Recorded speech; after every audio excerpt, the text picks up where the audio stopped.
அனைவருக்கும் வணக்கம். Hello everyone. ரொம்ப டேஸ்டியான ரசம் ரெசிபி கல்யாண வீடுகளில் இருக்கிற மாதிரியான டேஸ்ட்டில் ரொம்ப சிம்பிளாக அட்டகாசமான சுவையில் செய்யலாமா? இது செய்கிறதுக்கு முதல்ல ஒரு 10 பல்லு பூண்டை நல்லா இடித்து எடுத்து வச்சுக்கலாம்.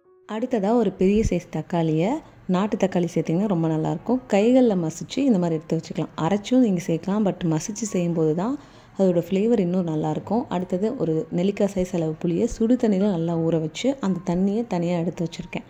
இப்போ ரெடி பண்ணியாச்சு. அடுத்தது பொடி அரைச்சிக்கிறதுக்கு மிக்ஸி ஜாரில் 1 டேபிள் ஸ்பூன் அளவு சீரகம், 1/2 டேபிள் ஸ்பூன் அளவு மிளகு வந்து கொஞ்சம் கம்மியாக சேர்த்துக்கோங்க. சேர்த்து எந்த அளவுக்கு முடியுமோ அந்த அளவுக்கு ஃபைன் பவுடராக அரைச்சி கொண்டு வந்துடலாம். இப்போ இது இருக்கட்டும்.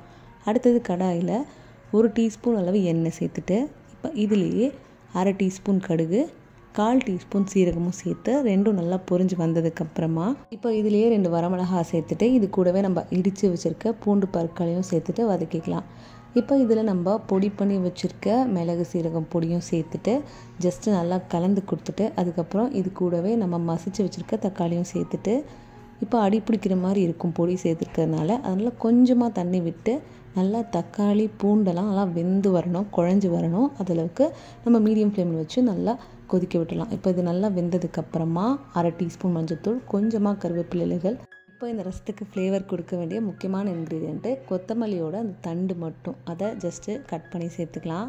அதுக்கப்புறமா இதில் நம்ம கரைச்சி வச்சுருக்க புளி தண்ணியும் சேர்த்துட்டு ரசத்துக்கு தேவையான அளவு தண்ணி, ஸோ 1 கப் அளவு புளி தண்ணி, 1 கப் அளவு ரசத்துக்கு தேவையான அளவு தண்ணியும் சேர்த்துட்டு நல்லா கலந்துக்கலாம். உங்களுக்கு எந்த அளவுக்கு வேணுமோ கன்சிஸ்டன்சி அந்த அளவுக்கு சேர்த்துக்கோங்க. இப்போ சேர்த்துட்டு நல்லா மிக்ஸ் பண்ணிக்கலாம்.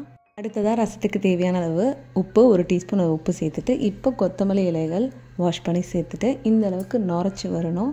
இந்த மாதிரி நுரைச்சி வரும்போது ஒரு 1/4 டீஸ்பூன் பெருங்காயத்தூள் சேர்த்துட்டு நல்லா மிக்ஸ் பண்ணிக்கலாம். மிக்ஸ் பண்ணி அகைன் கொதிக்க விடணும். நல்லா 1 நிமிஷம் கொதித்து வந்த உடனே ஆஃப் பண்ணிடலாம். இப்போ ஆஃப் பண்ண தேவையில்லை, லைட்டாக ஒரு கொதி வரட்டும். இப்போ நல்லா கொதித்து வந்துடுச்சு.